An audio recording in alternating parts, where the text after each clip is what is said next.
ఇప్పుడు ఇదంతా షర్మిలకే అనుకూలంగా ఉండే అవకాశం ఉందా? కాంగ్రెస్కి ప్లస్ అవుతుందా ఇప్పుడు షర్మిల పీసీసీ చీఫ్గా ఇవ్వడం?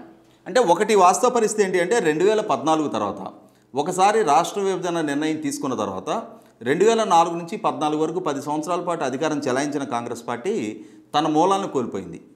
ఆ కోల్పోయిన మూలాలు ఇవాళ వైసీపీ పార్టీతో ఇంటాక్ట్గా ఉన్నాయి.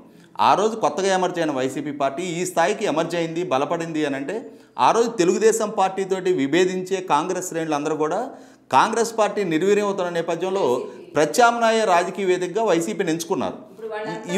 ఇవాళ అందరికందరు కాకుండా కూడా జగన్మోహన్ రెడ్డి గారు ఈరోజు అభ్యర్థిత్వాల పరంగా సృష్టిస్తున్న సంక్షోభం అన్నిటికన్నా ముఖ్యంగా ఇవాళ ఎన్నికల్లో జగన్మోహన్ రెడ్డి గారు ఒక పెను సవాలు ఎదుర్కోబోతూ ఉన్నారు.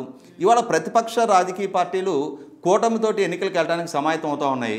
అంటే ప్రభుత్వ వ్యతిరేక ఓటు చీలకుండా ఉండటం కోసం వాళ్ళకు కూటమితో ప్రయత్నం చేస్తూ ఉన్నారు. ఇవాళ ప్రభుత్వం పట్ల వ్యతిరేకత పెరుగుతూ ఉంది. చాలా వర్గాల ప్రజలు ఇప్పటికే అధికార పార్టీ నుంచి దూరం జరుగుతూ ఉన్నారు.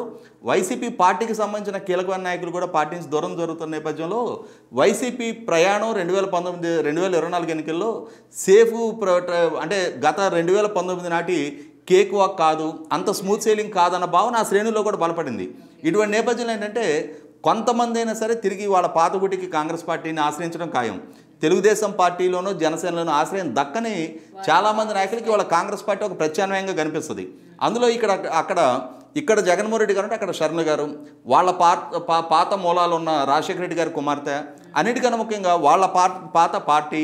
ఇటువంటి నేపథ్యంలో ఈ 2024 ఎన్నికలకే కాంగ్రెస్ పార్టీ అద్భుతాలు సృష్టించకపోవచ్చు, సాధించలేకపోవచ్చు, కానీ పార్టీని బలోపేతం చేసుకోవడం వరకు గత ఎన్నికల్లో దక్కిన 1% ఓటుతో కంపేర్ చేసినప్పుడు ఖచ్చితంగా ఆ స్థాయిని మెరుగుపరచుకోవడానికి ఎంతో కొంత స్థాయిలో షర్మిల గారి వల్ల, ఇప్పుడు ఆమె ఎంచుకుంటున్న విధానం వల్ల, ఆమె చేస్తున్న ప్రచారం వల్ల, ఆమె ప్రదర్శిస్తున్న రాజీలేని పోరాట తత్వం వల్ల కాంగ్రెస్ పార్టీకి 100కి 100 అది ఎంతో కొంత అడ్వాంటేజ్గా మారడం ఖాయం.